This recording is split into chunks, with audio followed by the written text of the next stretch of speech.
of broadcasters in this station. Primetime action with Gil Alexander. We have our friends, some of whom are huge sports fans, some of whom like to gamble. And Matt Brown. 70% of my bet is probably in-game. Weeknights at 6 on your home for VEASAN, 94.9 The Fan and the Fan app.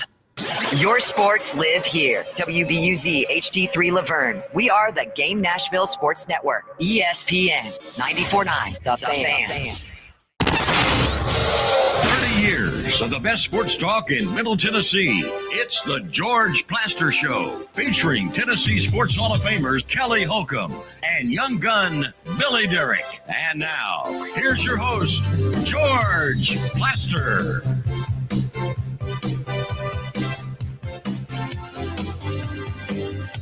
Hello again, everybody. Welcome in. It is kind of a, what would we call, gray, kind of gloomy Wednesday in Nashville. As I check the forecast, we're going to get some rain. Saturday, a high into the 70s, and then winter comes back starting Monday with a bunch of 47, 43, 39, 42 for the highs for the first 4 days of next week. Let me tell you what we're going to do today, because it's going to be a tad bit different. First of all, Terry McCormick will join us at 3:20 after a week at the Senior Bowl. He's learned a lot of stuff. He'll share some of that with us. Yesterday, I made a trip over to Harpeth Hills Golf Course and happened to meet up with the guy that runs it, does a really good job, Kevin Fort. He handles everything at Harpeth Hills and also over at Percy Warner. And he hit me, this envelope will be living proof that I played this little game. So he ends up telling me that his family on Christmas Day, Kelly Holcomb, hello. George, what's up? Had this big argument about who are the top 5 Tennessee Titans, homegrown Tennessee Titans of all time. And what I discovered upon some bit of review was it wasn't as easy as I thought it was. As you can see, there's a lot of crap scribbled on this envelope, those of you who are watching the show. And so the one addendum that I have made, because in the 4 o'clock hour, I'm going to want your opinions. Okay, for instance, when I say homegrown Tennessee Titans, that would not include Bruce Matthews, homegrown Houston Oiler. I'm going to make one exception, and that is to the late, great Frank Wycheck, who indeed had a cup of coffee as a Redskin. God forbid we call them the Redskins. Oh, my Lord, we'll be sentenced to who knows what. But he was a Redskin for a brief amount of time, a cup of coffee, and then he became one of the most, if not the most, popular Tennessee Titan when he was playing. So that's going to come up starting around 3:40. I'm going to want y'all's opinions, the 3 of us on the show. And then during the 4 o'clock hour, we are going to seek out those of you who halfway care to give us your opinions. I found out that this is not as easy as I thought it was. The top 5 homegrown Tennessee Titans of all time. And you have to you have to fiddle with it a little bit, because Steve McNair and Eddie George were sort of Houston Oilers, Correct. but way more Tennessee Titans. So we're gonna play with the rules. Who makes the rules? I don't know. Who cares? You, the commissioner. Yeah, who cares? How are you today? I'm good. How you doing? Did you take note of the weather forecast? I did, yeah. I always take note of it. Yeah, Daniel Breezy Jr. Yeah, that was big for you, wasn't it? That sort of made your day. I told you that was going to happen, though. I mean, we always get this like fake spring where it gets 60, 70 degrees, and then all of a sudden you get the feeling the sun's going to come out. You start getting outside more. You start walking. You start doing things around the house, and then it gets back in the 30s. Right now, it's just kind of gray. Yeah. The last Not couple of good. days have looked exactly like each other. Hello, Billy. Hello. I'm ready for Kind of like Billy's personality, gray. Wow. Are you going to take It's that a lot from like him? Kelly's hair as well. It's true. My hair is bordering on not gray anymore, but white. Well, let me say this, though. I think there's been major improvement in the last 24 hours. When you came on the show yesterday, it looked like you had stuck it in a light socket, and the stuff on the left was really, well, this would be left. It really did. It was And having you know what? problems. My give a crap meter was not very high yesterday, so you know what? I just went with it. I believe it. All right. We ready Billy, for an update? Well, it depends. Does the update have any substance? It's got a lot. Don't give us this. Don't give us this B stuff anymore, man. We want an A plus. Let's go, No, Billy. it's Lori loaded. Burnett Leland deserves better. It's loaded for bear. By the way, she's loving these updates. I mean, she has never told you that. Yes, she has. No, she has she said not. She listens every day. She's the biggest fan. She don't even know you, Billy. I agree with Kelly. She doesn't even know you. Anyway, she is the sponsor of the update. Anyway, yeah, just sort of an anyway. The website is mortgageladyyusa.com or give her a call 615-969-4350. Another wild night in SEC basketball. Maybe not as wild as we're used to seeing. We saw a couple of blowouts. Ole Miss put it on Kentucky, 98-84, and there is some trouble in the Commonwealth. What's happened? Overreaction, Billy. Mark Pope in the town square. What are we talking about? I mean, that was, but their they couldn't stop air. They got the hell beat out of them. Defense sucks. Like, how do you not fix that? Look, it was kind of the perfect storm because Ole Miss is pretty good. Yeah. And when you get them in Oxford, you win down there, you will have earned it. Vandy's defense wasn't great in the second half either. In the last 4 games in the second halves, they've given up an average of 52 points per game. They lose to Florida 86-75, and that Texas game on Saturday is as close to must win as it can be. It's sort of if they want to go to the NCAA tournament, when you look at their schedule, it's going to have to be a win. There's just not too many out there. Yeah. Now their home road splits are drastically different. As are a lot of teams. Yeah. Oklahoma last night ran into a buzzsaw in Auburn, number 1 team in the country. They won 98-70. I mean, we might have to start talking about Auburn as one of the more dominant teams of late in the SEC. The way they're just, and this is the best this conference has ever been, and they're rummaging through it. Vegas is putting these huge lines on Auburn when Auburn's at home. I think last night was like 17 and a half, and they went flying by it. Yeah.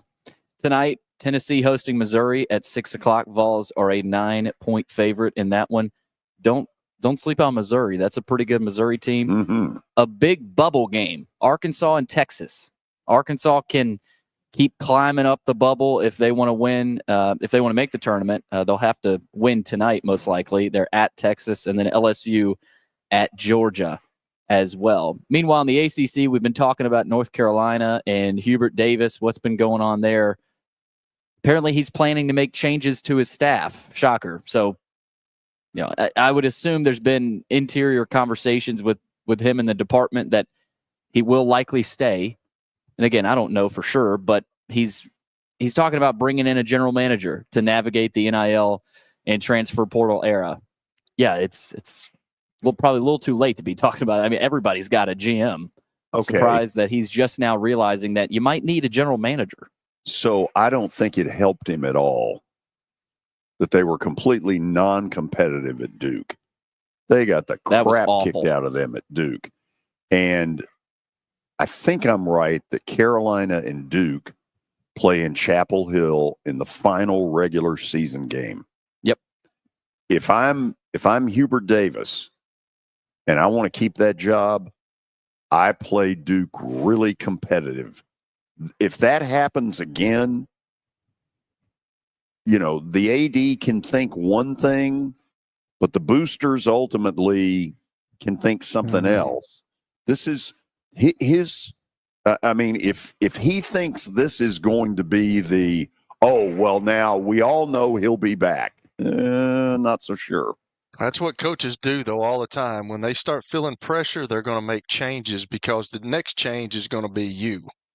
Right. Yeah, he said the old model for Carolina basketball just doesn't work. It's not sustainable. It has to build out because there's so many things in play with NIL, the portal, agents, international players, things like that. This is all BS. Okay. What this is him not saying the truth. Or they don't have a front line. Yeah. They would be terrific if it was a 6'5" and under league. The gray Y where you just shoot threes. Yeah, I mean, when you look at it, a couple of their people, including Cade Tyson from Belmont, have not played out well for whatever reason. Tyson and Lubin, I thought they would do a lot more. Yeah, I did too. And they haven't done anything. Lubin looked totally outmatched in that Duke game. So we'll see what happens there. Kelly, you got some golf news. The U.S. Open has become the first major to create a direct pathway for LIV golf players. A new exemption category will award one spot to the leading player from among the top 3 at LIV's halfway point this year. Oh, really?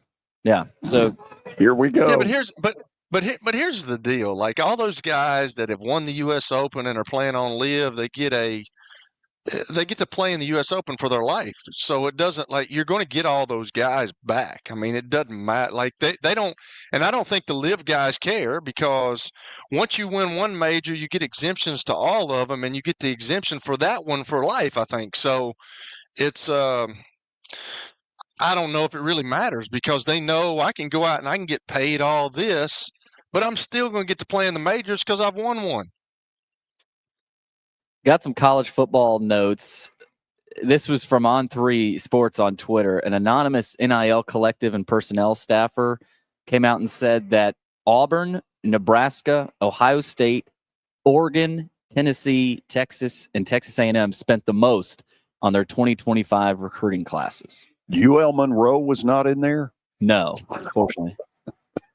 Poor old UL Monroe. You need to send them a check, man. You really do. You need to send them a check for their NIL stuff. As much as you bash them, send them a couple $100, George. Let me ask you this. Do we think they have an NIL collective? Probably got something representing something. Yeah. All these group of 5 teams got something, man. It's crazy. Look, I'm being ugly. I did see that middle's going some places in their NIL collective world. I say some places. They're making more efforts than they have, at least. Kelly, what is it? Is it going to help?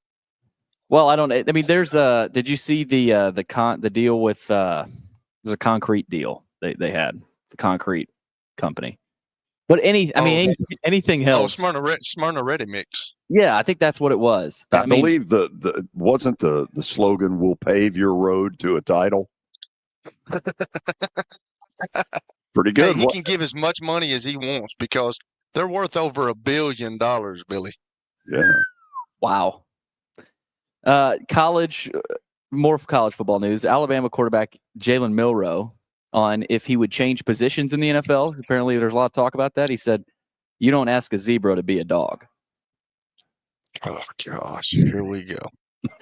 Do y'all like the answer? Would he be a good receiver? He's so athletic. Who knows? I mean, slash Cordell Stewart. I mean, seriously, he's a freak. He would be the best athlete on the field in a lot of NFL games, I think. Yeah, but he doesn't want to. He's got the Tim Tebow thing going on. He doesn't want to. Tim Tebow could have played for a long time if he'd just changed spots.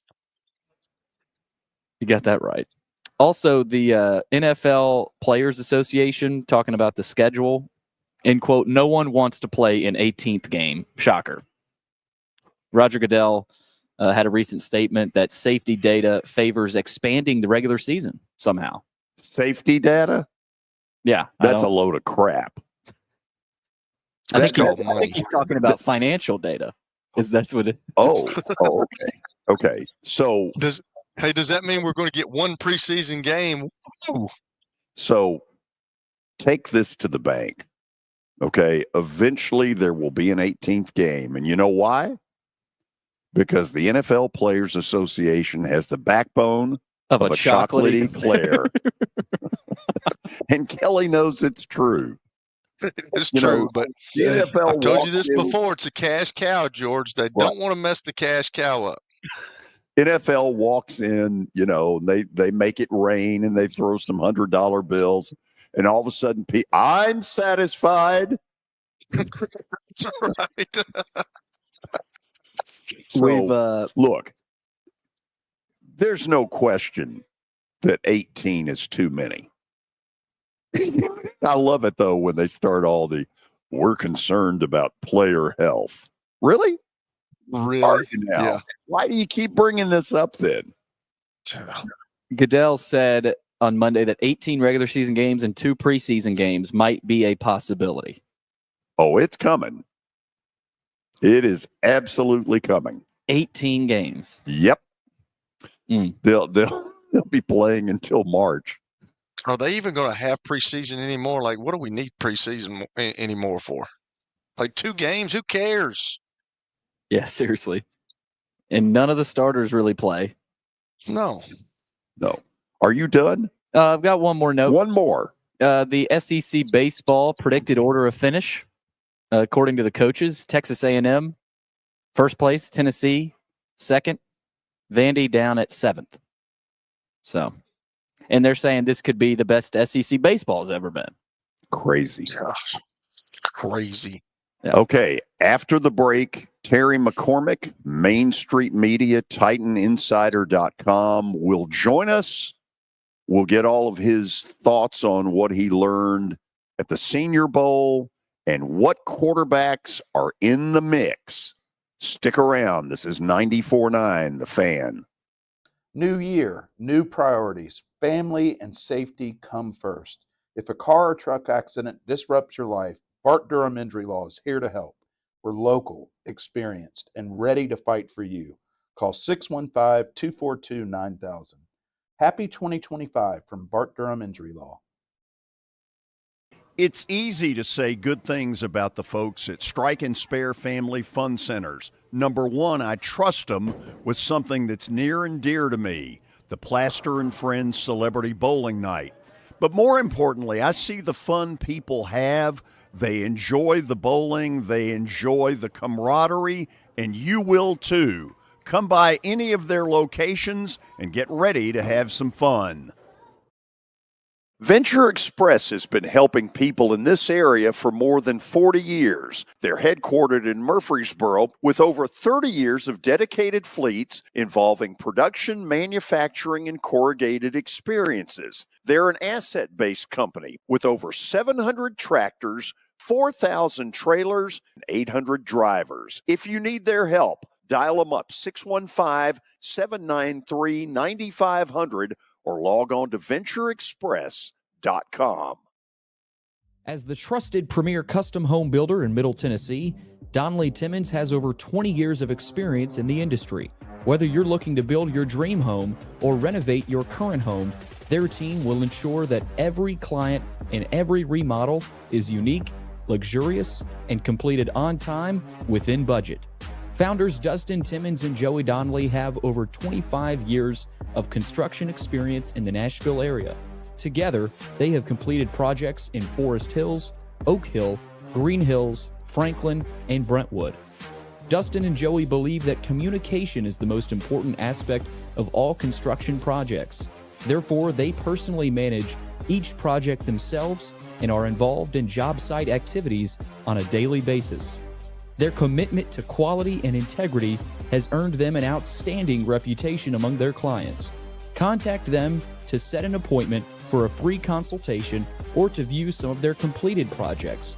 Give them a call at 615-456-7983 or log on to DonleyTimmons.com. Therefore, they personally manage each project themselves and are involved in job site activities on a daily basis. Their commitment to quality and integrity has earned them an outstanding reputation among their clients. Contact them to set an appointment for a free consultation or to view some of their completed projects. Give them a call at 615-456-7983 or log on to DonleyTimmons.com. Hey Doors fans, it's Jake Lyman. Vanderbilt women's basketball is in Austin on Thursday night for a showdown with a top 10 Texas squad. I'll have the call. Pregame starts at 7:45. Your sports live here on 94.9 The Fan and the Game Nashville app. It's the George Plaster Show. Your sports live here on 94.9 The Fan.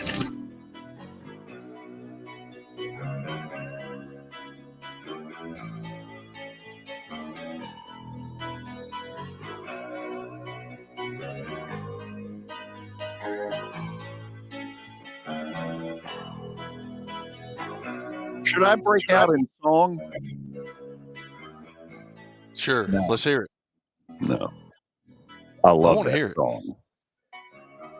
Well, it just involves taking the midnight train going anywhere. Yeah. Oh, a little journey action, huh? Oh, the best. Absolutely. I can't hear it. I hate that I can't hear that. I don't know why I can't hear it. Sorry about that. So you didn't even know where I was going. Billy screwed it up though some way. I don't know. He came over here messing with my computer one day when Mm-hmm. I allowed him to show up at the house here, and he Now, just maybe messed if you were- everything up. Maybe if you were on site and not remote every day. Oh, don't give me that. That's a bunch like George says. That's BS. Well, you complain about it. Here's what's not BS. Terry McCormick got him a week of really nice weather down in Mobile, looking tanned and relaxed and all that kind of mess. And he joins us to talk a little Tennessee Titans football. Terry, how are you? Doing well. How are you guys? So what's the warmest it got? It's about 78 on Wednesday. Oh my God, that's disgusting. Good for you. 78, sunny, a little bit of a breeze. It was very nice. Kind of give us 2 or 3 things that you feel like you learned while you were down there with this new wave of Titan hierarchy that is now in charge. All right. Well, the first thing is that, certainly as they told us in both Brian Callahan's season-ending press conference and the introduction of Mike Borgonzi and the media availability with Chad Brinker, the quarterback position is one of the most important aspects of what they're trying to do to fix this Titans team. And then the other aspect of it, they want to build in the trenches, they said. And there were a lot of good-looking offensive linemen that they liked down at the Senior Bowl. Quarterbacks, maybe not so much. But it feels like that in trying to fix this, they recognize, and I wrote about this today on TitanInsider.com in talking with Brad Hopkins and Kevin Mawai about it, that the Titans have had their best success not just when they've been able to run the ball, but when the offensive line has been top-notch, when they're able to do those sorts of things. And that is priority number one, I believe, for this team in the offseason, maybe even above finding a quarterback for the long term. Okay, the quarterback talk is a lot sexier, so let's go there first. Terry, if I said to you, here's what they're going to do. They're bringing Levis back, but probably with the we're not sure what we can count on. The Titans are going to go after one of the 4 big quarterback free agents, Sam Darnold, Derek Carr, Matthew Stafford, Kirk Cousins. That being the second thing. And yes, they're going to draft a quarterback as well. If I were to throw that out there as gospel, do you think that's true? I think it's certainly more likely than any other scenario, George. I mean, to me, when they talk about, needing to add a veteran quarterback, they're talking about somebody with skins on the wall, somebody that Levis and or a rookie can learn a little something from, how the job is done, how it's handled on a day-to-day basis, and how you interact with your teammates, how you interact in practice, how you prepare, how you watch film. Kelly knows all this. He's been down that road many, many times. When you don't have a veteran presence in the quarterback room, I'll say it the way Kevin Mawai told me. He said the quickest way to have a disaster on your team is to do exactly what the Titans did last year and have a young quarterback and a young offensive line combined. So you either need a veteran quarterback to show the way, or you need a veteran offensive line to protect a young quarterback. Okay, the four I mentioned, Kirk Cousins, Matthew Stafford, Derek Carr, Sam Darnold. Is there anybody else in the skins on the wall that I should be adding to that list? Maybe Daniel Jones, but he doesn't have a whole lot of skins on the wall. I think you're looking for somebody, and granted, neither Carr nor Stafford nor Cousins are free agents yet. They're all still under contract with their respective teams, but there's been some rumblings around that they could move, that their teams could move on from them. Some people might want to throw Aaron Rodgers into that. I don't know that Aaron Rodgers is exactly what they're looking for in terms of mentoring a young quarterback, because I think Aaron Rodgers is, I don't know the guy, but he comes off as being in it for Aaron Rodgers more than he's in it for the team. Is that fair? Are you serious? Terry, I am shocked. How could you come to that conclusion?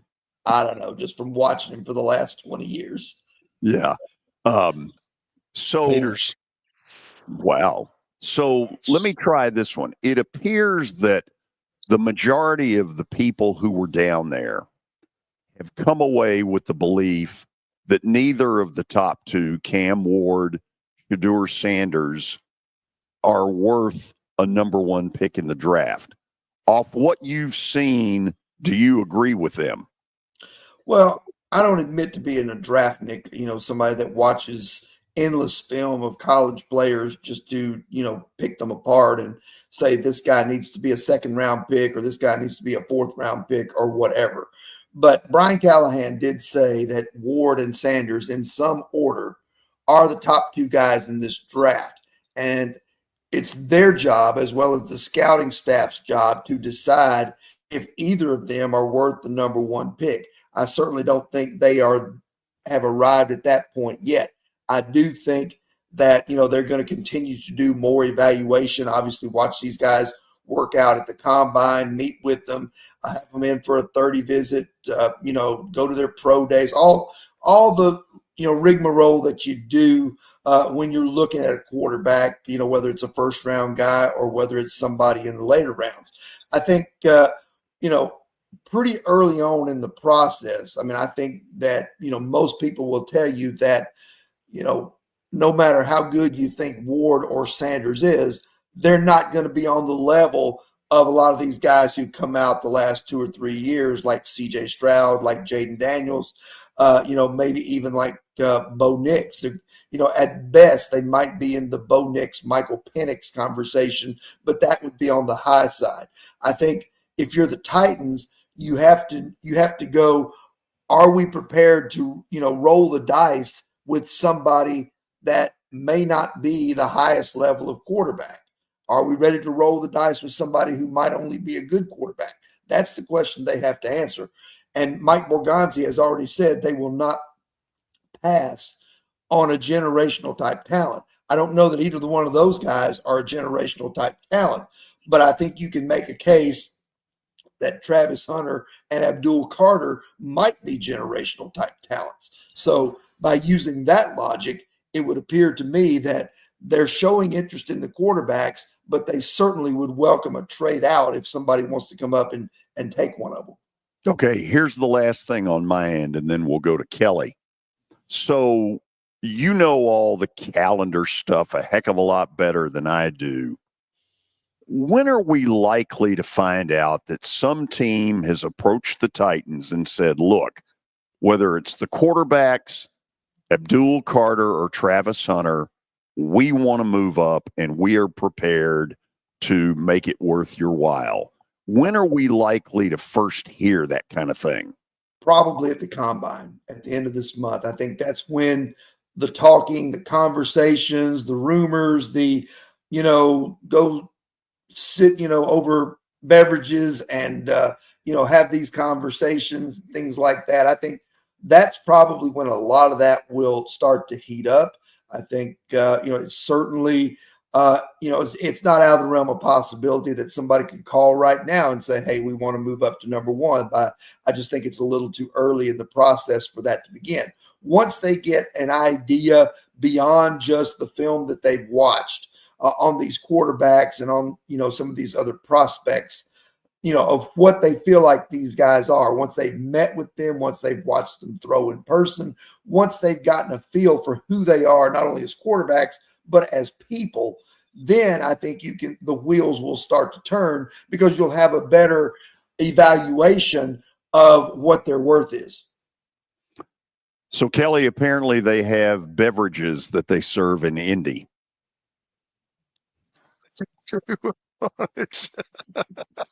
That's the only reason why those guys go. They meet at St. Elmo's Steakhouse and they drink and keep drinking. The combine is just something that they say, hey, we're all going to meet up here. And that's what we do. So they get together. But let me ask you this, Terry. George talked about it not being sexy, but offensive line is sexy to me because that's where the whole thing starts. Have you heard anything? Are they happy with the guys that they've got, like the Skoronski, the Cushenberry, the J.C. Latham? Like would they be willing to move him back to right tackle that he played in college? Or are they set on keeping him at left tackle? Or what are you hearing about the offensive line? Do they like those guys? Or are they just going to blow the whole thing up and start again? No, I think they feel like they have 3/5 of an offensive line, Kelly, and that's okay. Latham at left tackle, Skoronski at left guard, and Cushenberry once he comes back from the Achilles at center. Right side, that's probably going to be made over completely new. I would think that, probably a veteran and then a rookie from the second, third round, somebody that you can plug and play at one of the positions. Personally, I think they need to come away with at least 2 to 3 linemen from this draft and add a free agency because you got to have some depth guys. You got to have a swing guard. You got to have a swing tackle. You got to have guys, that can come in a moment's notice and there not be a major drop off if somebody goes down. To me, it's easier to find guards than tackles. I think if there's a decent tackle in free agency that you can add a veteran, go do that. Plus draft somebody to develop, and then maybe put a rookie guard out there because you can get away with a lesser experienced and lesser talented player probably at guard than you can at tackle. To me, I think one of the things that plagued this offensive line last year was that Cushenberry was really the only veteran leader on the line, and I think you probably back me up on this. You need a mix of 2 or 3 veterans and 2 or 3 young guys who can learn from the veterans when you form your offensive line of 5 people. 1 veteran and 4 guys who are still feeling their way around in their first or second year, or in the case of Dylan Radins, his first full year as a starter, that's not going to cut it most times. I got you. So let's talk about the first pick. Like, do Here's my thing with Travis Hunter. I mean, I think he's a very good player, but people keep talking about this generational talent, but he's not a very big guy, and it remains to be seen if he's going to be able to. Like, he's very talented. There's no question about that. We get it, but like, is that somebody? If you're the Titans, that you spend on the first pick of the draft, or do you think they're thinking, hey, if like me, I would when you talked about the Abdul Carter kid from Penn State, like that's the guy. Like he's more of a game wrecker to me as a defensive end that can rush the passer. I mean, he got that number in Penn State for a reason. He's pretty good. So I'm thinking somebody like that because I'm just not sold on these quarterbacks. I don't know what you do. That's why they get paid. But what do you think they're going to do with the number one pick? Because I just don't see Travis Hunter being that valuable of a guy. Well, I think they would ideally love to trade it and recoup not only the third round pick that they gave up to get L'Jarius Sneed, but also get other things, maybe another second round pick, maybe a first rounder in 2026 from somebody, and hope that if you don't solve the quarterback situation this year by going out and signing Darnold or acquiring Stafford, somebody that can put you, back on solid footing at the quarterback position, that you can maybe have better luck in the 2026 draft when you got two picks, with one of those or both of them being fairly high, or being able to package them and move up into a high spot to get somebody when 2026 might be a better situation at quarterback. But to answer your question, I think you first have to decide, is Travis Hunter a cornerback who can play wide receiver, or is he a wide receiver who can play cornerback? Because that, to me, is the biggest question, because he's not going to be able to play 40 snaps a game both ways. He's going to be able to give you 40 to 50 snaps one way and maybe 10 to 15 snaps another way. I was told, I've been told that he probably is a first-round talent as a wide receiver. I've also been told that he is elite as a cornerback.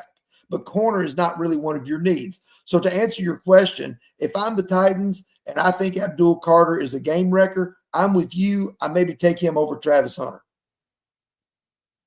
I don't think there's any question about that. That's what's more valuable to me in this game of professional football. You got to have, that's what the Titans struggled with last year. They got a really good guy in Jeffrey Simmons, but they were not able to get consistent pressure on the quarterback. And I think that's where the game is played on defense. Talking about defense, what do they need to do? That's one of them, but what is another weakness on defense that they need to look at for the draft? Well, they need one more defensive lineman to pair with Simmons and Sweat on that starting defensive line. They need inside linebacker help, which you can get that either cheap in free agency, or you can get that with a 4th or 5th round pick if you know what you're doing. Then they also need safety help. Same thing. You can go, find a 4th to 5th round guy who can plug in and play there because it's a non-premium position. Cornerback, if L'Jarius Sneed is healthy and Jarvis Brownlee continues to develop, I think you're pretty well off there. You got Roger McCreary playing nickel. So that is one of the stronger areas on the team. So defensively, you maybe need about 3 to 4 pieces, whereas on offense, you probably need 5 to 6 pieces. Okay, and my last thing here is we've talked about it. We talked about it all last year, but what are you hearing about Will Levis? I don't think they've moved on from him. I don't think there's. I don't think that. I don't know. I want you to tell me. Like, have you heard anything about him? Have they kind of are they kind of excuse making for him, saying, "Hey, we just weren't good up front. We didn't get to see enough. Didn't get to evaluate." What's going on with all that with Will Levis? No, they're not excuse making for him. They basically have laid it out on the table that, look, you're still here. You got 2 years left to play, but there is going to be competition from a veteran and or a rookie for the quarterback position this year. He's still in the competition, still in the mix. He's going to go train with Jordan Palmer for about 6 weeks out in California and try to get some of the flaws that he's got corrected. They know that they've got to put the better talent around him. They got to protect him better. They've got to find him some more weapons on the outside at receiver and those sorts of things. But Will Levis is going to get a chance, but he's running out of chances. So he needs to take a nice step forward if he wants to be this team's starter in 2025. Billy, anything you want to throw out there to Terry? Terry, if you had to go with your gut, what position do you think the Titans are going to draft? Or what player do you think the Titans will draft at that number one spot if they stay there? If they stay there, my gut tells me that it's Carter or Hunter, and I leaned toward Kelly's side there, that Carter seems to make the most sense for what they need versus Hunter, whereas at cornerback, they're fairly well set, and unless you're planning on making him a number one wide receiver to give Will Levis or Sam Darnold or Cam Ward or whoever is your quarterback in 2025 a toy to play with, then I got to think that they got to lean Carter and then try to, work up and down the draft with some trades and start filling the holes with some quality playmakers up and down the rounds. Terry, let me ask you this. Will you hold where we can go to the break, and then let me get you to participate, kind of start us off on the top 5 homegrown Tennessee Titans of all time? Sure. Okay. Terry's going to stick with us. Hope you stick with us. That's even more important. This is 94.9 The Fan. This is my buddy Stan Harrison from Apple Collision Centers. Recently, you've been talking to me about companies that have a fleet of trucks and they're always in need of repairs. That's right, George. We understand that nobody likes to deal with the auto body repair process. We try to simplify that at our 3 convenient locations. We work with all major insurance companies. We help to ease the stress of the auto body repair process. We're located in Old Hickory, Hendersonville, and Gallatin. If you need our services, please stop by and see us. And how convenient that we have that in the background. Now, seriously, these are good folks. They do really good work. Give them a holler. As we step into the new year, there's nothing more important than family and safety. If a car wreck or big truck accident turns your world upside down, Bart Durham Injury Law is here to help. We're local, we're experienced, and we're ready to fight for what you deserve. Call us anytime at 615-242-9000. Really wishing you a safe and happy 2025 from Bart Durham Injury Law. Over the years, more men have started to seek help for hormone deficiencies and imbalances, and Dr. Jeffrey Lodge and wife Daphne, along with their experienced staff, give men the treatment required to improve their quality of life, improve your immune system, energy level, cognitive function, and more. There's no better time to achieve a healthy lifestyle. What are you waiting for? Give Cool Springs MD a call today for an appointment at 615-486-3458 or visit the website coolspringsmd.com.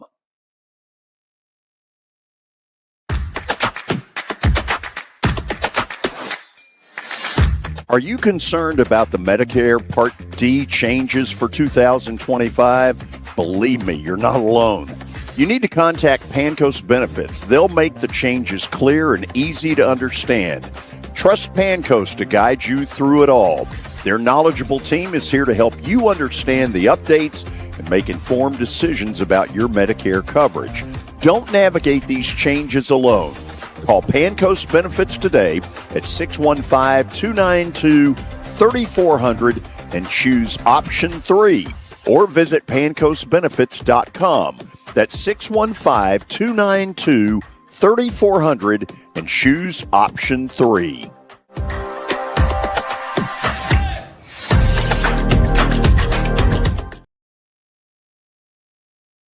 For over 35 years, Wilson Bank & Trust has been committed to providing customized banking solutions to help individuals, families, and businesses in Tennessee achieve their goals. As your full-service community bank, we are proud to offer loans with competitive rates, local decision-making, and fast, friendly service from our experienced lenders. No matter where you are on your financial journey, Wilson Bank & Trust is ready to help you take the next step. Visit your nearest Wilson Bank & Trust office or online at wilsonbank.com to get started today. Member FDIC, Equal Housing Lender.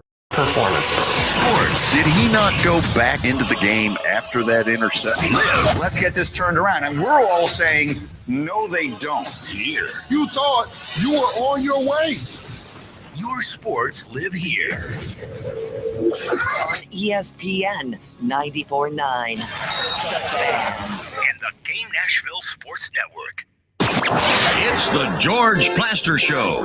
Your sports live here on 94.9 The Fan.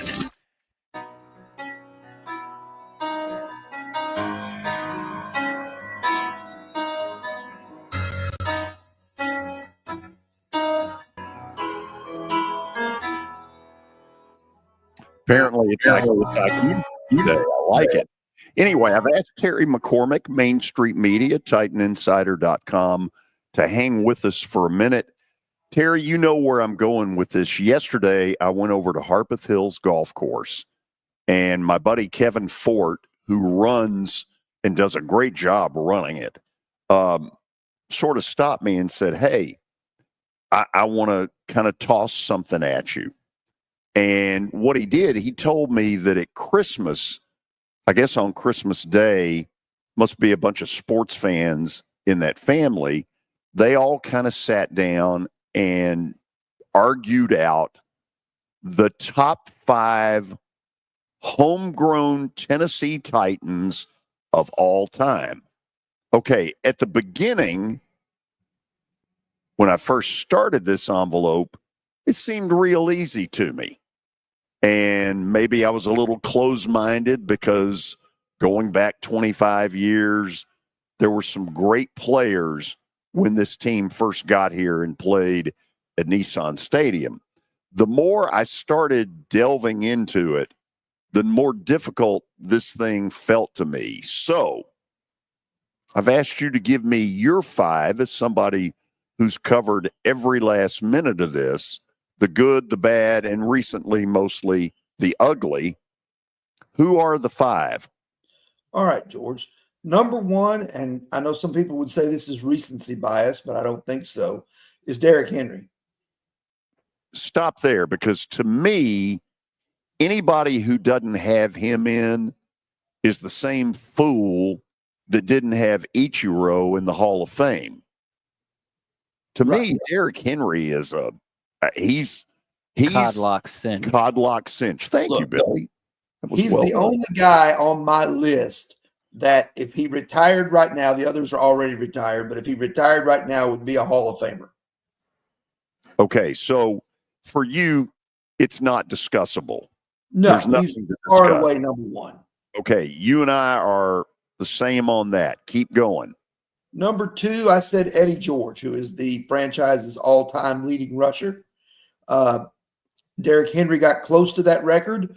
Chris Johnson got fairly close to that record. But Eddie George is the all-time leading rusher for this franchise, Houston or Tennessee.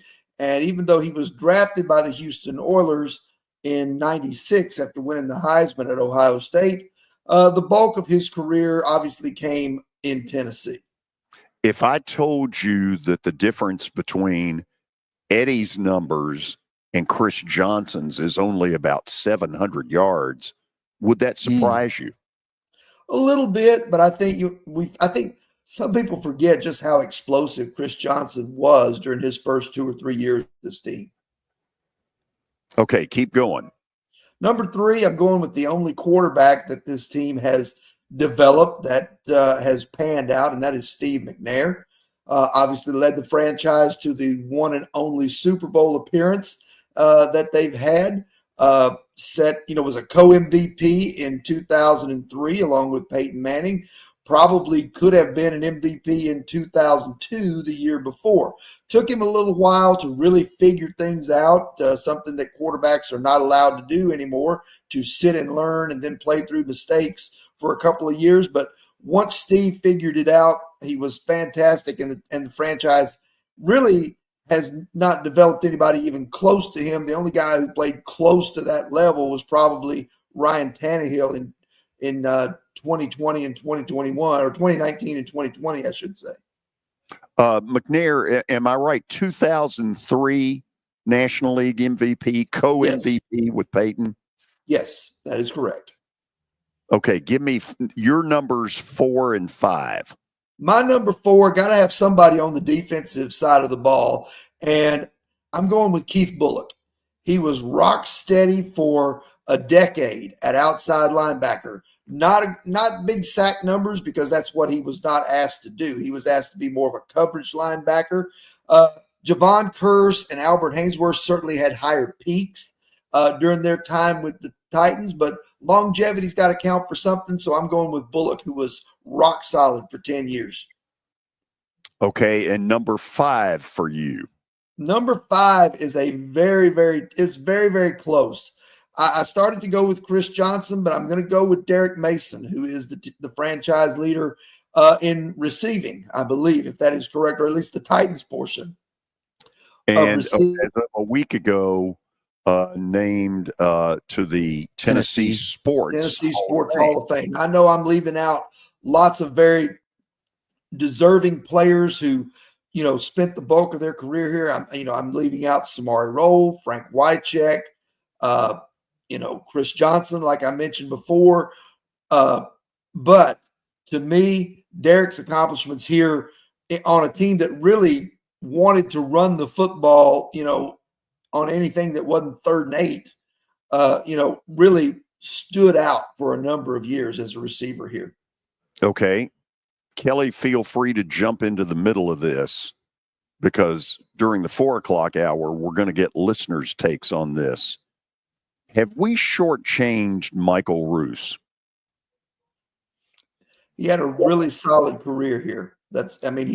He's a very good player for a long time. He filled in, drafted a year before Brad Hopkins retired. To me, Michael Roos is a top 10, probably not a top 5, but a top 10 on my list. How many straight seasons of starting on the offensive line did Michael Roos have? That's a good question. I'd say at least 7 or 8. And that's Probably a lot. More. Last time, Probably more. Yeah, the Titans haven't been able to say that about too many. I mean, Lawan got close there, but that's a good point, George. You can't forget about how long he consistently played. Well, it's really interesting, Terry, because you and I are really close in where we're going with this.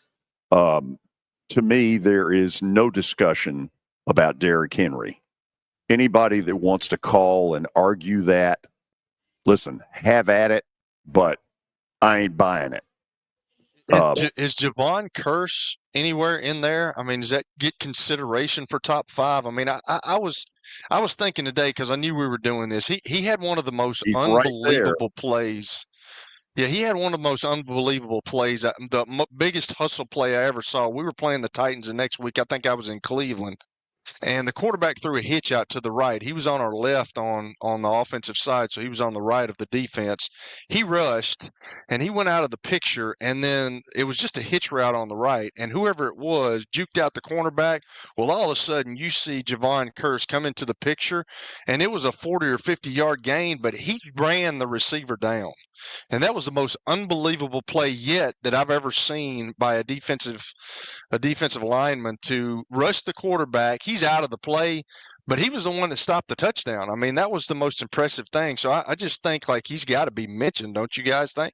Well, absolutely. He's in my top 10, but I don't know if I could put him in my top 5 just for longevity's sake, because he did leave for a little while and then came back toward the end of his career. But those first couple of years he had with the Titans, he was extraordinary. The part of Kelly where they went, Kevin Ford and his family, they also did best for who are the 5 best in a 1-year deal. And in a 1-year deal, I got Javon Curse way up there. That's where you put Chris Johnson too. Well, yeah, he had 2,000 plus, rushing yards. That's a completely different story right there, because you can put a number of fantastic seasons, by anybody. You can even put Ryan Tannehill's 2019 season in that conversation, in terms of the best individual seasons. Yeah, So, okay, let me toss a couple other names, and I know I got to go to the break on this. Was Jarrell Casey anywhere for you? Jarrell was a very, very solid player for the Titans. I mean, and he played on, and this is what makes it hard to judge in some ways, because he played on a lot like Delaney Walker. He was a bell cow for some very bad Titans teams that played through some very bad times for this franchise. And he rose above the fray, certainly, and, made the Pro Bowl several times. To me, Jarrell Casey is, as solid as they come, but I'd rank him just maybe a half notch below some of these other guys who, that I've mentioned before. He's in the conversation for my top 10, but I can't put him in the top 5. Okay. Terry, you were good to stick around for this. You've given us some great perspective. Thank you as always, and go Braves.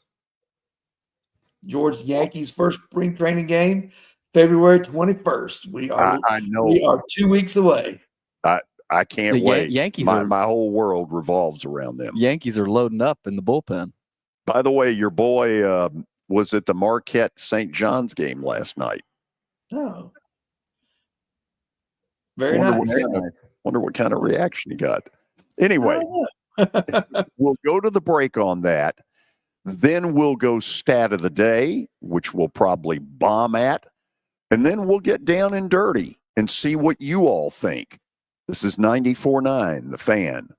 Where can you see a saber-toothed tiger rappel from the rafters? How about a catfish fly? The biggest stars in Music City. Not to mention hockey's hottest ticket. The Predators win! Only in Smashville. See your Nashville Predators all season long at Bridgestone Arena. Single game tickets are on sale now at NashvillePredators.com. Let's go, Preds!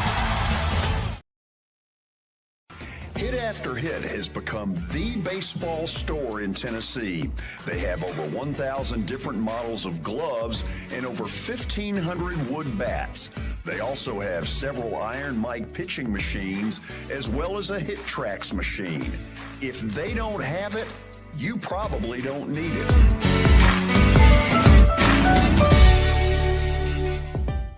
We're proud to call Hit After Hit the official shirt provider of the Plaster and Friends Celebrity Bowling Night.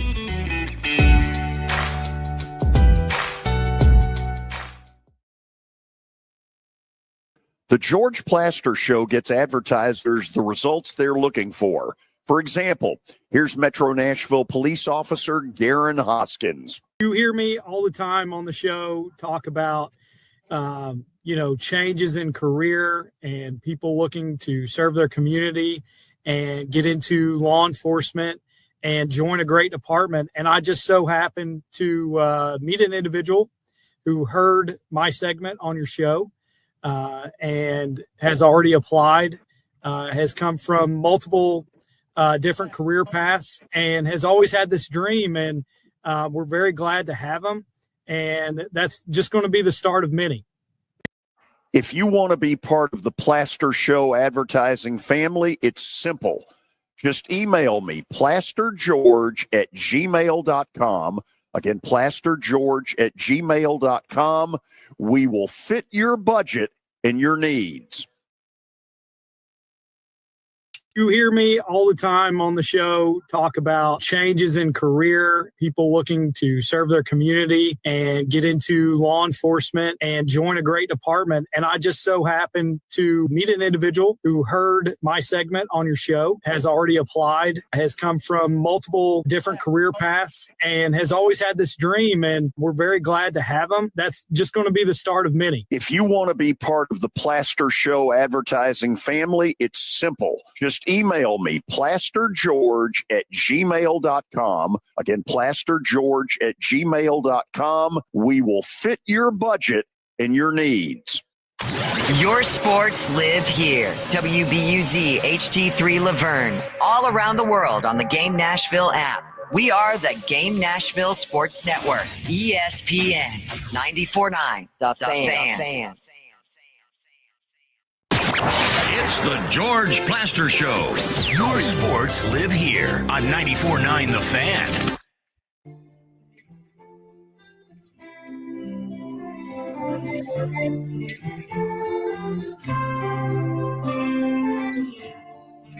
Well, we're opening up the phone line to give you guys a chance to give us your top 5 homegrown Titans of all time, since they arrived in Nashville, I guess is what we're For saying. the most part, I've kind of made one exception, and I'll get into that here in a minute.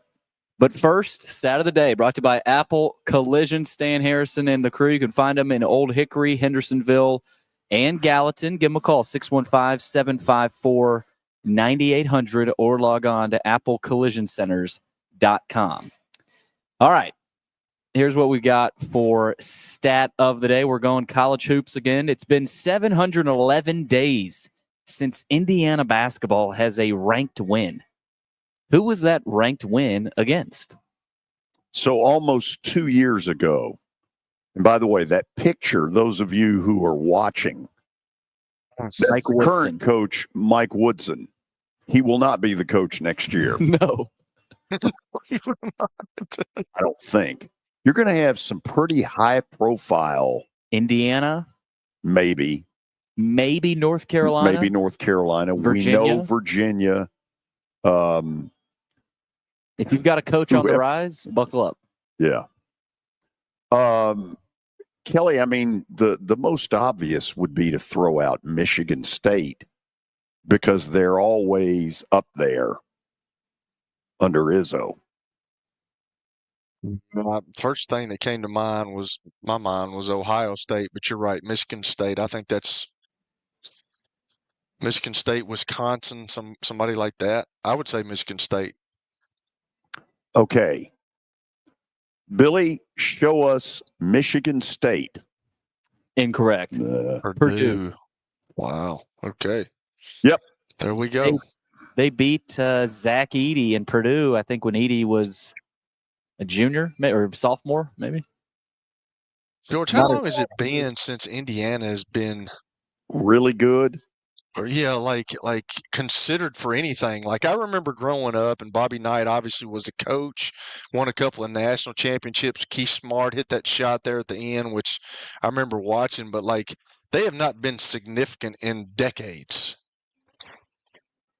The last time that I think they have made a regional final and then gotten to the Final Four was something like 2000. I want to say 2002. Yeah. And the only reason that I probably even remember it is because I was there in Lexington. Really? They beat Kent State that night, 81-69. Coach Newton, I think, was about to retire as Kentucky's athletic director. And he invited Mike Petroni and I to come up to the game. And there's a great story to this. He got tired of us earlier in the day and announced to us, you all will be leaving when the game is over. So a couple of years later, when we met Nancy Newton, and he invited us to come down for a golf weekend in Tuscaloosa, and I said, oh, no. I said, we're not coming down there. I said, we're not getting our ass thrown out again. And she looked and goes, what are you talking about? And so I told her what had happened, and he tried to deny it.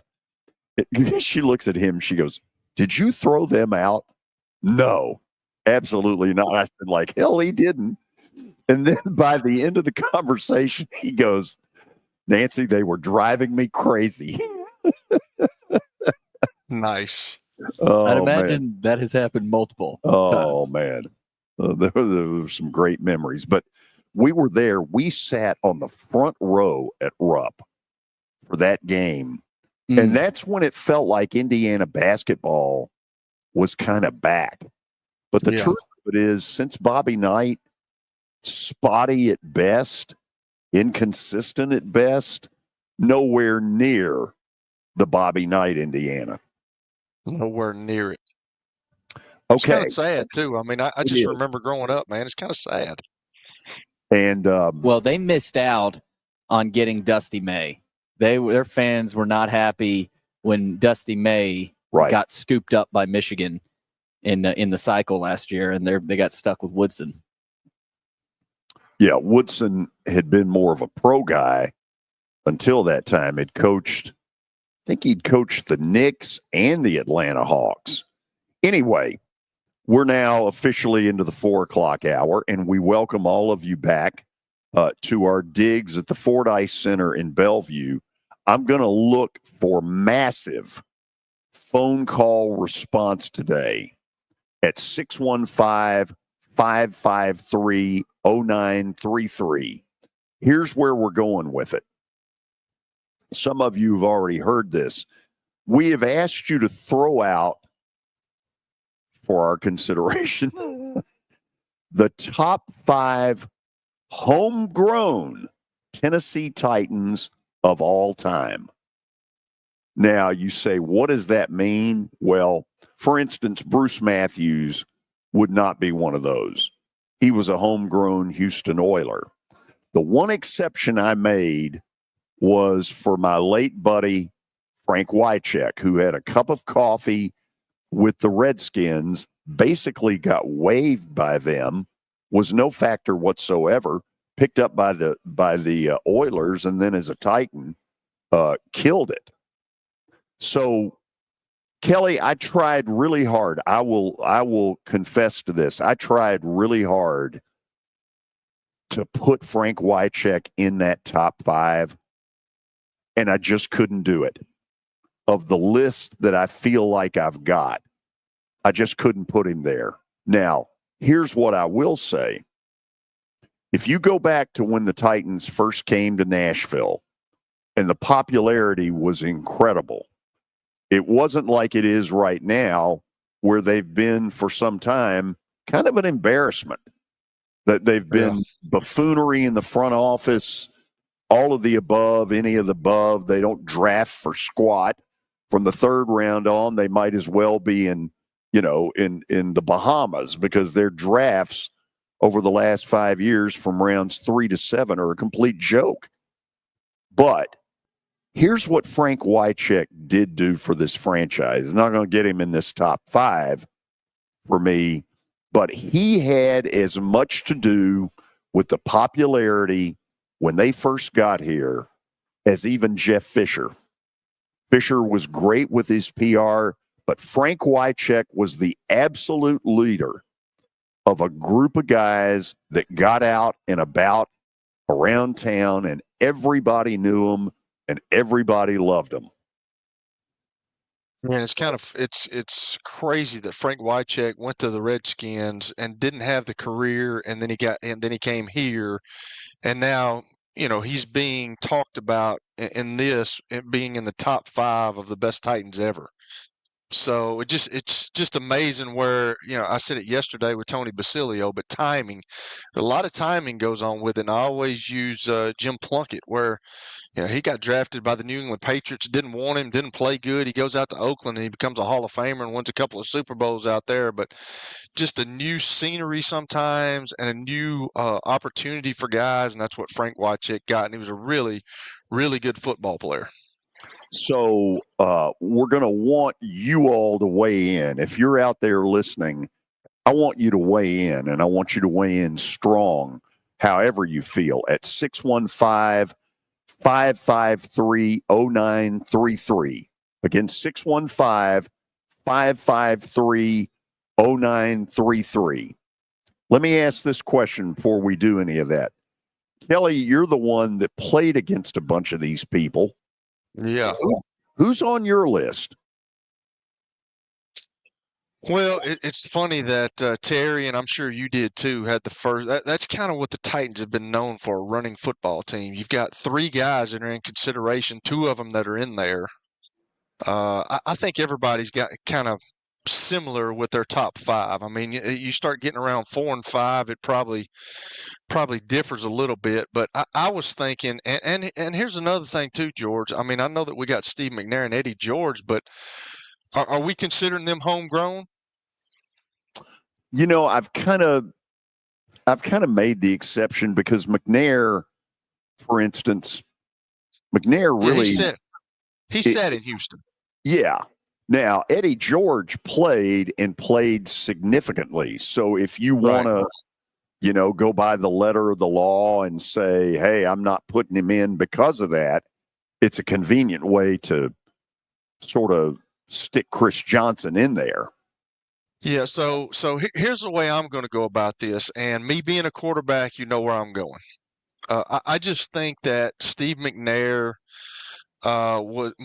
he meant so much to this football team, and Terry even talked about it, and I've talked about it. They haven't developed a quarterback since Steve McNair, and he brought up Ryan Tannehill. Ryan Tannehill played good for a couple of years, but like Steve McNair was the heart and soul of this team. He was the heart and soul of the community.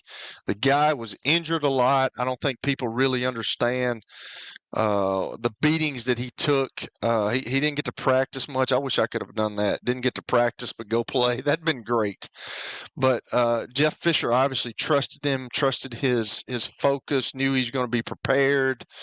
He was kind of he was a calm spirit. He was a calm guy. Nothing seemed to rattle him, and he did take the Titans to their only Super Bowl. So I'm just putting Steve McNair there because I'm the quarterback, and I just think that he meant so much to this team. Not saying that Eddie George didn't, but I think that's where I would go with the number one. Now, number two, it's probably got to be Derrick Henry. It's recent years. The guy had a 2,000-yard season. I didn't realize this, but the Titans are the only franchise in professional football to have two 2,000-yard rushers in a franchise, Chris Johnson and Derrick Henry. I didn't know that. That's pretty cool. That's a really cool stat. So I think Derrick Henry, with what he meant to this place, he was kind of the only thing going for his time here. I know that Eddie George has got more yards in the organization that he's got, but I would put him at number two, and then I'd go Eddie George at number three, and then from there, I like Keith Bullock. I think that he was what Terry talked about. I think Keith Bullock was a professional. I think he was one of the guys that always showed up for work. He was consistent in his play. I think Terry described him really well because watching film, he was not the rush guy. He was the coverage guy. So I'd kind of go Keith Bullock, and then I would go. I'm a Javon Curse guy. I know. He left and then came back, but I'm a Javon Curse guy because I just watched him, and he is a freak, and I was with him in Philly.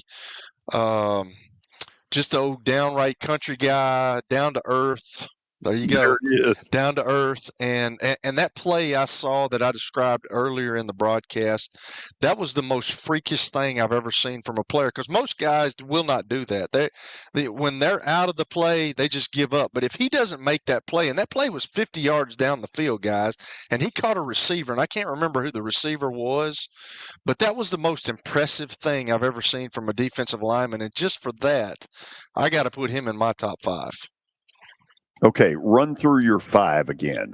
McNair, Henry, Eddie George, Keith Bullock, and Javon Curse.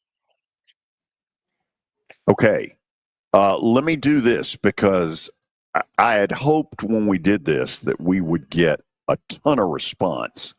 If you're out there listening to this, I want you to call in and share what you think at 615-553-0933. I think it's a really interesting exercise, and I don't think it's as easy as I thought it would be going in, trying to be fair about it. Another couple. And I think Derek Mason too. Sorry, Billy, but I think Derek Mason is. Terry put him in his. I think Derek Mason is, for me, he's the next guy. I mean, you could probably switch him out at 5 and 6, but like I think Terry described it great. Like he was part of a running team, and then Steve McNair was able to find him a lot, and that was kind of the go-to guy for Steve McNair. So he still holds the record for most reception yards for the Titans, which is incredible to me. But it just shows you where their mentality has been ever since they've been to Tennessee. They've been a run-first team, and they sprinkle some play actions in. They get it, and I think Derek Mason could be mentioned as well. I'll give you one, Billy. There was a time where a guy named Isaac Bird was more highly thought of around Titan circles than Derek Mason. Wow. Mason gave them a little bit of a not so fast. Yeah. Yeah. What for?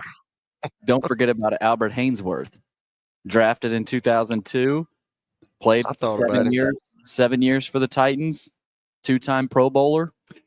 He's on my list on this envelope, but in the end,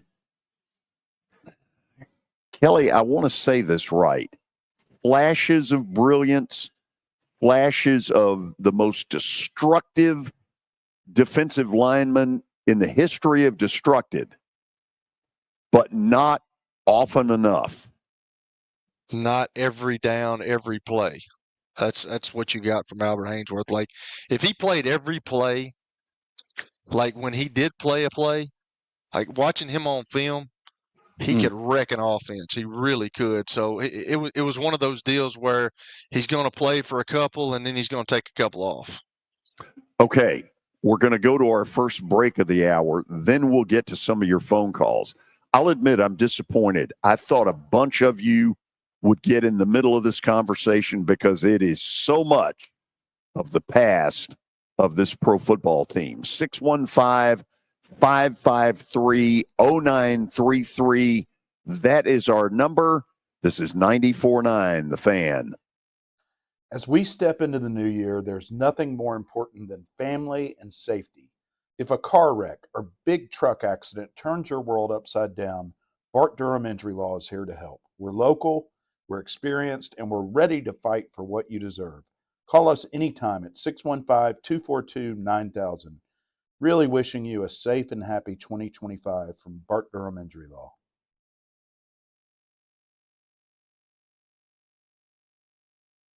It's easy to say good things about the folks at Strike and Spare Family Fun Centers. Number one, I trust them with something that's near and dear to me, the Plaster and Friends Celebrity Bowling Night. But more importantly, I see the fun people have. They enjoy the bowling, they enjoy the camaraderie, and you will too. Come by any of their locations and get ready to have some fun. Here's Officer Garen Hoskins for the Metro Nashville Police Department. The Metro Nashville Police Department is on the forefront of policing in this century, and I'm glad I'm a part of it. I'm glad I get to find other good officers, other future good officers. And if you're watching today, or you yourself or someone you happen to know is interested, join MNPD.com. Feel free to reach out to us because we need good officers, and it's a great city to work for.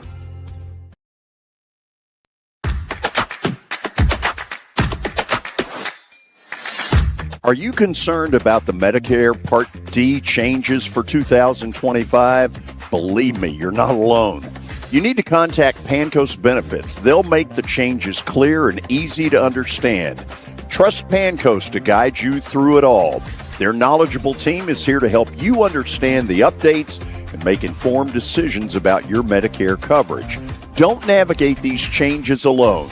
Call Pancoast Benefits today at 615-292-3400 and choose option 3, or visit pancoastbenefits.com. That's 615-292-3400 and choose option 3.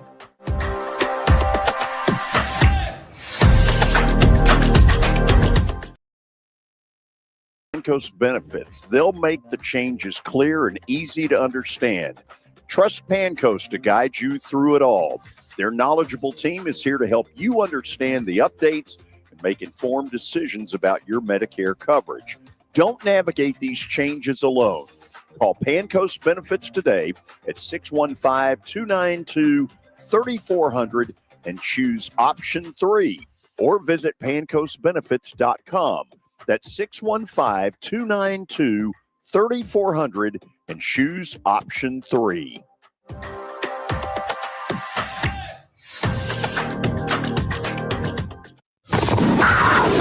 Hey, Preds fans, your Predators have 2 more games this weekend before a 2-week break for the NHL's Four Nations Face-Off International Tournament. Next up for the Preds, Friday night in Chicago against the Blackhawks, and then Saturday night at home against the Sabres. Smashville lives here on 102.5 and 106.3 The Game. It's the George Plaster Show. Your sports live here on 94.9 The Fan.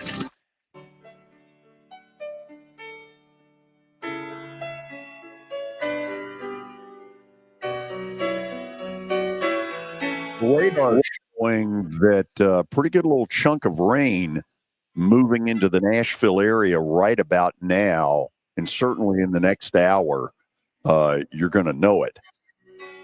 So for those of you who maybe are just joining us, yesterday I had the chance to go by Harpeth Hills Golf Course.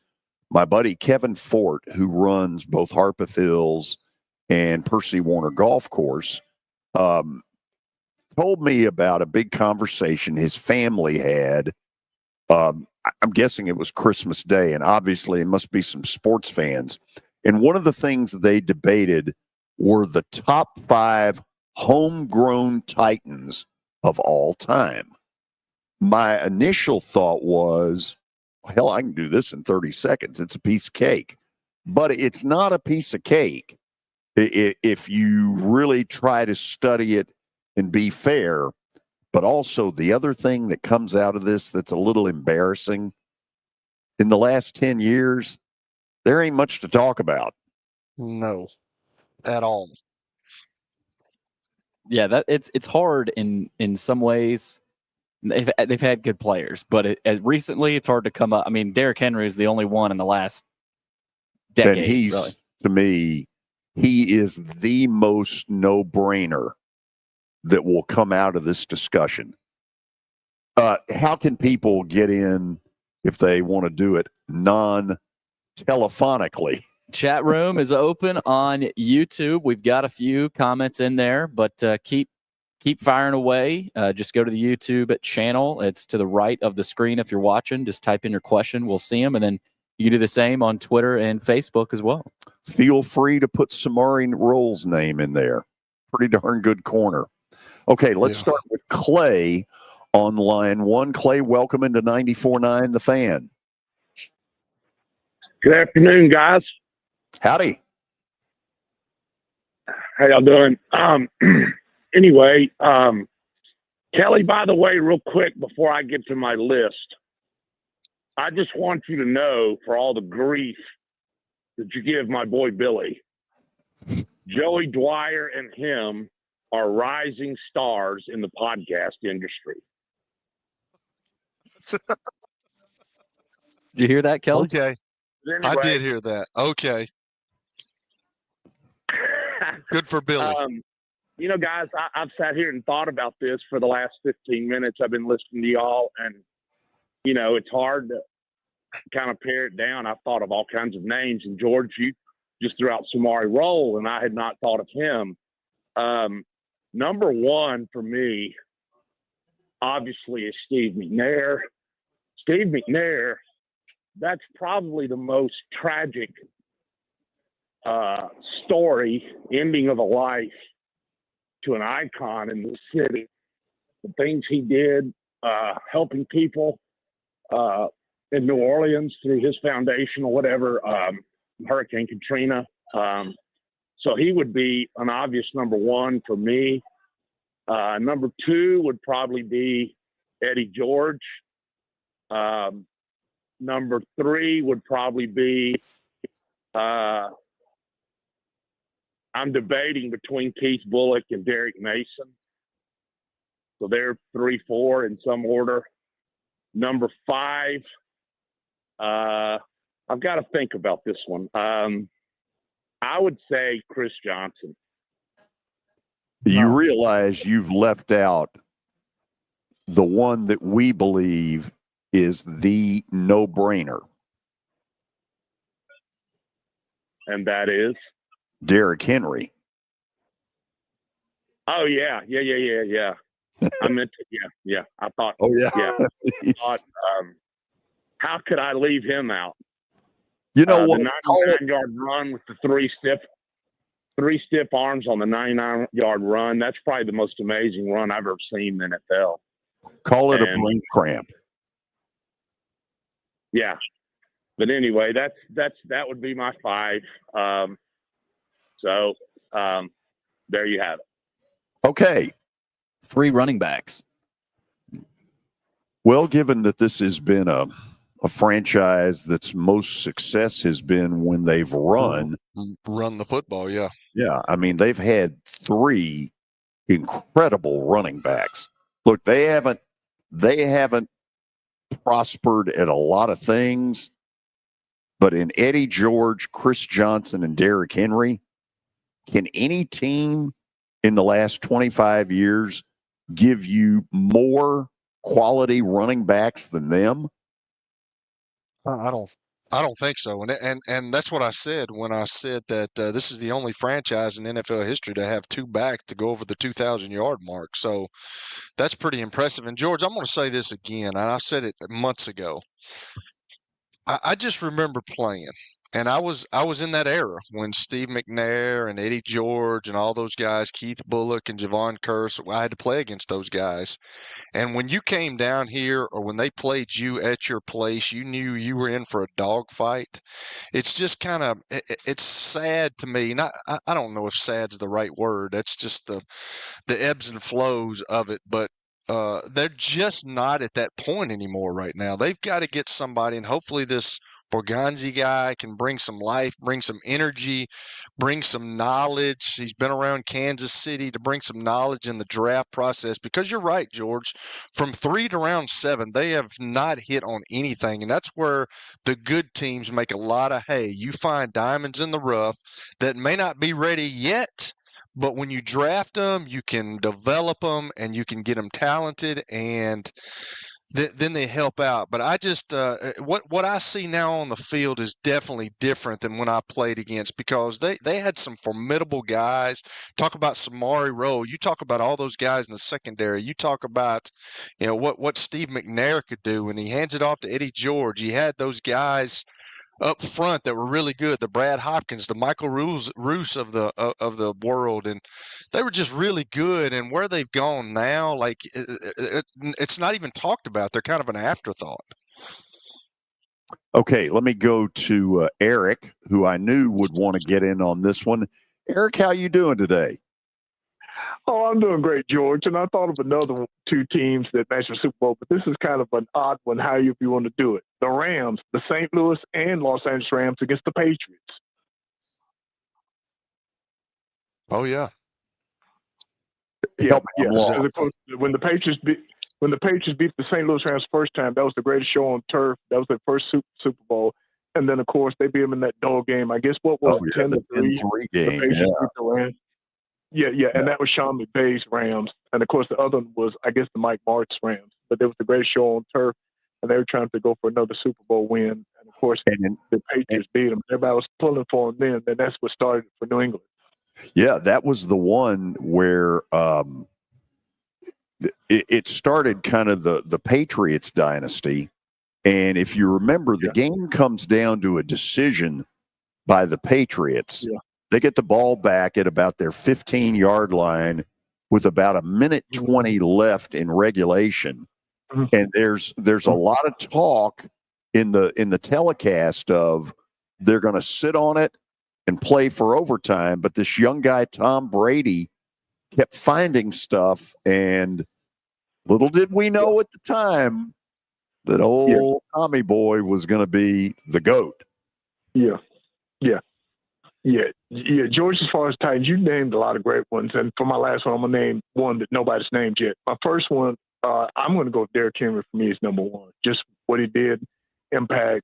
I would say Steve McNair, number 2, Eddie George, number 3, Keith Bullock, number 4. But for me, number 5, this was kind of what I would call an underrated Titan. But every time he stepped out on the field, he came up with a key play, key interception, key stop whenever you needed. And he gave it his all, and that's Kevin Byard. That would be my number 5. Oh, wow. Okay. That is very interesting. Yeah. Yeah, because I figured y'all named a lot of guys, and I'm not saying they don't deserve it. I'm not saying that they don't deserve it. They do, but I just wanted to go somebody. I'm just glad nobody named him because I'm going with him. Because I think when he was here, he was kind of an underrated player, but still, he stepped up big time when they needed to. He came up with a big interception, key tackle, key stop. I mean, I know he wasn't known for like flash plays, but he was one of the most consistent players on this team. And whenever you needed a key play from him, he came up with it, whether it was an interception or a tackle or a stop or whatever. So Kevin Byard's number 5 for me. Guys, I'll get off. Y'all take care, and we'll talk to you soon. Okay, thank you. One of the things, Kelly, that came up in talking with Kevin Ford, his group really debated McNair, and I didn't agree with it, but the point he made was that until sort of the MVP time, McNair had some very pedestrian passing numbers in the first 3 years, and it was more Eddie left, Eddie right, Eddie up the middle. But it's very interesting because now, after the fact, virtually nobody questions that McNair would be on that list. Yeah, and that's the way Jeff Fisher wanted to play football. He wanted to run the football. He wanted to keep the turnovers down. Obviously, when Steve McNair, he didn't play much in Houston. He was behind. Was it Chris Chandler? Is that who it was? But when he got here, he kind of eased him into the role. Terry talked about that. You can't ease quarterbacks in the role. Once you pay them, if they're the first pick, they're going to play. So they're not going to. It's a different game when you come from college to the pros. And McNair was able to feel his way through that. He had a great running game. He had a great offensive line. He had guys outside he could throw it to, and he didn't have all that pressure on him at the beginning of his career. And then Jeff Fisher developed him, built trust with him, knew that, hey, we can do more things with him. So that's kind of when he unleashed him, and he, the playbook became more open for him to throw the football. Here's one of the few names that's not early. Cortland Finnegan. Yeah. Seventh round pick from Samford. Yeah. Think about all the hurdles he overcame of draft evaluators going, can anybody from Samford play at this level? Yeah, well, the answer was, when it came to him, not yes, but hell yes. Here's the deal about that, man. Guys sometimes develop a little later, but there's guys at all. That's why you got these scouts. There's guys at all level that can play, and just because you don't play at a big Power 4 school, which I didn't, doesn't mean I was late developing. And that's why I had to go where I went. Now, would I have changed it? No, because I would have gone back with Coach Donnelly if I had it to do over again today. I would have wanted the same coaching staff. But you don't understand people's ride to get there, and you don't understand their desire to play. And a lot of guys have huge chips on their shoulders, and they got something to prove. And you can find a lot of talent in Division II, Division III, NAIA. There's guys that can play at all levels. Stormy, let's hear your list and welcome into the show. Good afternoon, gentlemen. And that includes Kelly today. Yes, sir. I appreciate it. I'm just making sure you're paying attention. My list is a little different. That one, listen, trust me, that one got some smiles. Well, there you go. I'm 1 for 1 today, so y'all be patient with me. I'll try to be brief here. My Titan list is more about the 5 that have contributed after the fact, and the reason, or before, or during, and after. One was obviously Steve McNair, and I fell in love with McNair the day I saw him with a chainsaw after the '97 tornado in Nashville, cutting down trees, and I thought, okay, he's not a normal NFL quarterback. Kelly, not to be picking on you, but you see what I'm saying? He's using a chainsaw. He's out doing work. The other one, number 2, would be Chris Sanders, who is still contributing to the Nashville area as a coach over at NBA. He's been a speaker at different organizations throughout the community and is still doing so today. And my last 3 are obviously Frank Wycheck, Lorenzo Neal, and Kevin Dyson.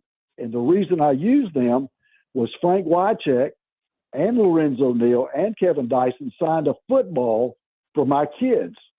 Obviously, the Music City Miracle. Well, I would love to tell you and stand here with this football and say that I still have it. Well, one day my boys went out to play football, and of course they grabbed the wrong ball.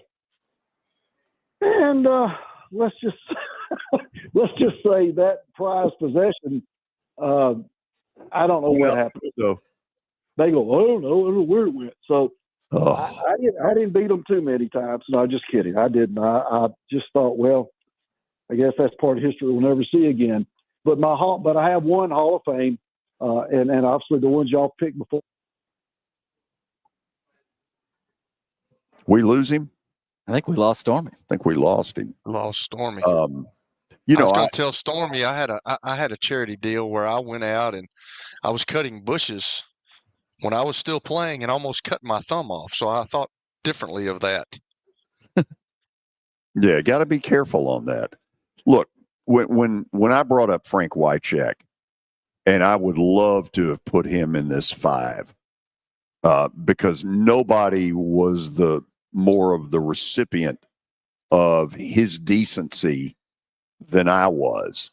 You know, we did a Monday night radio show together for 5 or 6 years. His how am I trying to say this? He funneled more players, Kelly, over to the Wild Horse. You know, some free drinks and a sandwich. Fun time for you, yeah, absolutely. It was unbelievable, and I'll never forget. I can tell this story now. The day of the Music City Miracle, they beat Buffalo, and the game was at 11:30 in the morning. So Frank and I had agreed that he was going to come over afterwards, win, lose, or draw. Well, given that he was one of the stars of the Music City Miracle, I kind of blew that off and really didn't think about it. Well, if you think about it, the Wild Horse had a stage, and the whole thing kind of looked like the Johnny Carson show, where they had that curtain, and people would come out of that curtain onto where we were, and we had a table there. And I'll never forget Frank. Frank goes, "Hey, Plaz, Daddy's home." He kept going. Where you got the daddy thing from? Oh, well, so what was funny was during a commercial break, right after that, I get up and I said, "Ladies and gentlemen, I want all of you to welcome somebody who's going to come on the show in a few minutes. Would all of you welcome Frank Wycheck?" Well, there were 3,500 people in the Wild Horse. Luckily, the fire marshal, had other far more serious things to work on. And I will contend that I have never heard it was a rock star ovation. What's different from rock star to just normal? I don't know. I just know I had never heard a player get that level of ovation. Wow. That's cool stuff. Scott in the chat room says Brett Kern, and that makes me think of Rob Baronis even more so. Makes you think of Rob. It makes you think of Al Del Greco. Makes you think of Craig Hentrick. Yeah. I mean, yeah. Special kickers have been the least of their problem. Yep. Over the years. Randy. They got 2 good ones now. Randy says they do. If they can protect them. Randy says McNair, Derrick Henry, Eddie George, Derek Mason, and Mr. Monday Night, Keith Bulluck. Yep. Ty says McNair, George, Henry, Bullock, and CJ 2K. Got some Chris Johnson in there. So what really is happening is, even though I've thought it's harder than maybe it looks on the surface, a lot of people have kind of gone with the same group. And the embarrassment is you hear nothing out of this era. Yeah. Nope. Jeffrey Simmons would probably be the closest one to it. He would probably have to be in the top 10, wouldn't you think, at this point? He'd be in the top 10. Would he be? I would say so. Well, for the one season topic, I might throw Marcus Mariota in there. That year they made the playoffs, beat the Chiefs, or beat the Chiefs to make the playoffs, I guess. But there's just not very many options in the last decade. Or has a good line. There were some years where our best player was Kern. Yeah. Okay, on that, we'll go to the break. I'd like to get a few more of you. In particular, if somebody has a player out there that we haven't thought about, 615-553-0933. Again, 615-553-0933. You got to leave, don't you? Gone. Tell them See where y'all. you're going. Basketball, Lipscomb. Be there, be square. Who are they playing? West Georgia. You're certain of that? Not certain, no. I'm not certain of anything, George. That's embarrassing. Google it. Talk to you. See you. Okay, we'll go to the break. This is 94.9 The Fan. As we step into the new year, there's nothing more important than family and safety. If a car wreck or big truck accident turns your world upside down, Bart Durham Injury Law is here to help. We're local, we're experienced, and we're ready to fight for what you deserve. Call us anytime at 615-242-9000. Really wishing you a safe and happy 2025 from Bart Durham Injury Law. Venture Express has been helping people in this area for more than 40 years. They're headquartered in Murfreesboro with over 30 years of dedicated fleets involving production, manufacturing, and corrugated experiences. They're an asset-based company with over 700 tractors, 4,000 trailers, and 800 drivers. If you need their help, dial them up 615-793-9500 or log on to ventureexpress.com. As the trusted premier custom home builder in Middle Tennessee, Donnelly Timmons has over 20 years of experience in the industry. Whether you're looking to build your dream home or renovate your current home, their team will ensure that every client and every remodel is unique, luxurious, and completed on time within budget. Founders Dustin Timmons and Joey Donnelly have over 25 years of construction experience in the Nashville area. Together, they have completed projects in Forest Hills, Oak Hill, Green Hills, Franklin, and Brentwood. Dustin and Joey believe that communication is the most important aspect of all construction projects. Therefore, they personally manage each project themselves and are involved in job site activities on a daily basis. Their commitment to quality and integrity has earned them an outstanding reputation among their clients. Contact them to set an appointment for a free consultation or to view some of their completed projects. Give them a call at 615-456-7983 or log on to DonnellyTimmons.com. You know, starting to save for your future doesn't have to be difficult.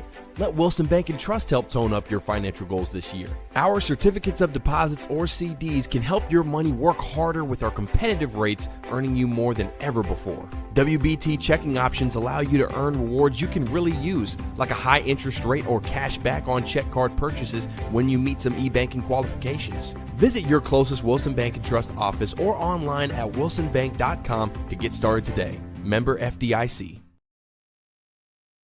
Total screw-ups of humongous proportions. Sports. We're not living in an era where perfection is necessary. They thought they were a championship contending team. Here, we told you not to do this. Your sports live here. On ESPN 94.9. The Fan. And the Game Nashville Sports Network. It's the George Plaster Show. Your sports live here on 94.9 The Fan.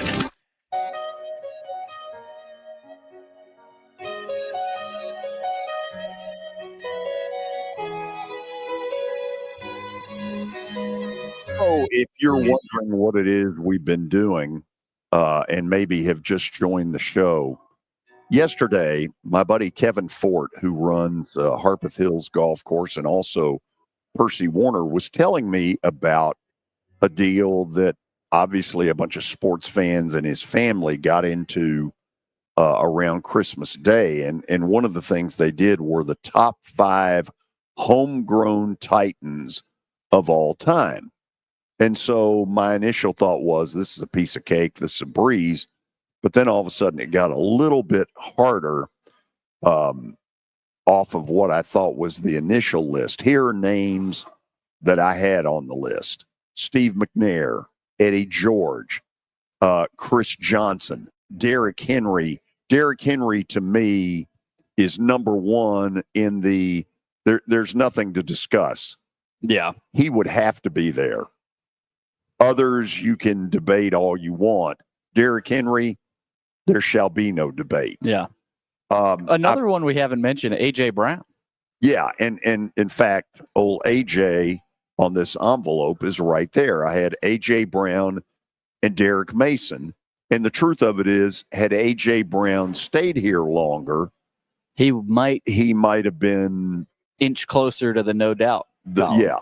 So among those that I have in here, Steve McNair, Eddie George, Chris Johnson, Derrick Henry, A.J. Brown, Derek Mason, Javon Curse. I could have put Javon Curse in there just simply because he was a freak. And when the amount of damage that he did teams, look at that picture. Those of you who are watching a this, young Jeff Fisher. Oh, my God. And Floyd. Bless his heart. Coach GM combo, not too bad. Put Frank Wycheck on a list that I wrote down. After you got past Albert Haynesworth and you sort of said, okay, in whatever form or fashion, and Keith Bullock, who absolutely has to be there. There were names like Samari Roll for me, Michael Roos, Jarrell Casey. And then here's a free agent, not even drafted by the team, Drew Bennett. Yeah, I was going to mention Drew Bennett. Obviously wasn't with the Titans for super long, but, it was pretty solid. He's kind of on that honorable mention list. What about David Stewart, offensive tackle from 2005 to whatever it was. He was on that offensive line behind Chris Johnson. Was he homegrown, though? That I'm not sure about. Yancey Thigpen was signed as a free agent through the Steelers, and frankly was a complete waste of time here. Really? A total waste of time. And listen, when they got him, there was a lot of excitement about him, but it's been a little bit like a lot of these things where, for whatever reason, they have not had great luck over the years in the wide receiver room. Yeah. The curse of Yancey Thigpen. Hunter in the chat room says Taylor Lewan? ? Big Jeff? Big Jeff would be the only one outside of Derrick Henry and A.J. Brown that I would even start to consider. Right. Lewan if he played longer, but you would have some people argue about whether Simmons would be at the bottom of a top 10 list, or is he simply outside of the top 10 but very close? Yeah. Well, and who was the caller? I think it was Stormy that chimed in and said he was thinking about Titans after they were with the Titans. I'm not sure where he was going there, but you could make a whole separate list of that, players that started their career with the Titans but performed better with another team. I mean, you could probably throw A.J. Brown in that.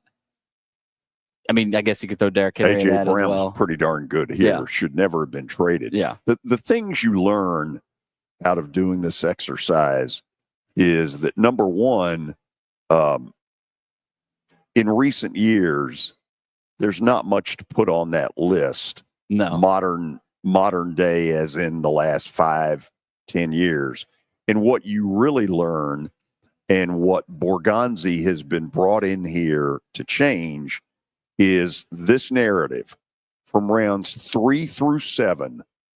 This draft room over the last 5 to 8 years has been a total joke. They've gotten virtually nothing done in that area. If you really want to look at why do they suck, why have they been this bad, it's because they only hit on the most obvious. And even then, their track record in the first round hadn't been anything to write home about. But from rounds 3 through 7, nothing. And they've had 3 different general managers in the last, 6 years, 5 years, with John Robinson, Rand Carthon, and now Mike Borgonzi. Yeah. When with a lot of those older players, Eddie George, McNair, Roos, those guys, it's Floyd Reese. It's just, look. Floyd has been the gold standard of GM world, of this franchise when they got here. Right. Who was the GM coming into 98, 99 from the Oilers? Reese. That was Floyd? Yeah. So I Floyd, remember, when did Floyd start with the Oilers? It was well before that, because he hired Jeff Fisher. Like mid-90s? Yeah, and I'd have to look it up, but he hired Fisher. Okay. The interesting thing, Billy, I remember the first time I met Floyd. I know we're getting into storytelling, but there was a scrimmage in Chattanooga between the Falcons and the Tennessee Oilers. And I don't even remember where it was, but I remember being there, and I remember that was the first time I ever met Floyd. Really? Yeah. Okay, 1990 back at the studio is what they say. He was general manager. That seemed, it might be right. Well, that's what I was wondering. I don't have it in front of me. I didn't know when Floyd started in Houston and how long he was there. But man, he deserves a ton of credit. And he was very well liked here. Floyd had a great personality long before he got into the sports talk world with Willie and I. Right. He was very popular in this community because he would talk to anybody. He was unfailingly pleasant. And that was another thing that really helped them. Anyway, don't know what we learned out of this, other than it would be nice to be able to put more of the present day into consideration. We'll go to the break and then Plaster Bet of the Day, which I believe has at least 2 tonight. Is that correct? Yes. 2 victories are coming. This is 94.9 The Van. Where can you see a saber-toothed tiger rappel from the rafters? How about a catfish fly? The biggest stars in Music City. Not to mention hockey's hottest ticket. The Predators win! Only in Smashville. See your Nashville Predators all season long at Bridgestone Arena. Single game tickets are on sale now at NashvillePredators.com. Let's go, Preds! Hit After Hit has become the baseball store in Tennessee. They have over 1,000 different models of gloves and over 1,500 wood bats. They also have several Iron Mike pitching machines as well as a Hit Tracks machine. If they don't have it, you probably don't need it.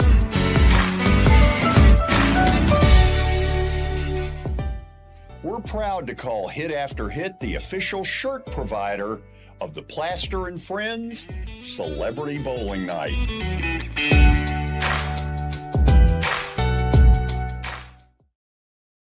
That have a fleet of trucks, and they're always in need of repairs. That's right, George. We understand that nobody likes to deal with the auto body repair process.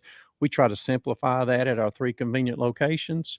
We work with all major insurance companies. We help to ease the stress of the auto body repair process. We're located in Old Hickory, Hendersonville, and Gallatin. If you need our services, please stop by and see us. And how convenient that we have that in the background. Now, seriously, these are good folks. They do really good work. Give them a holler. It's the George Plaster Show. Your sports live here on 94.9 The Fan.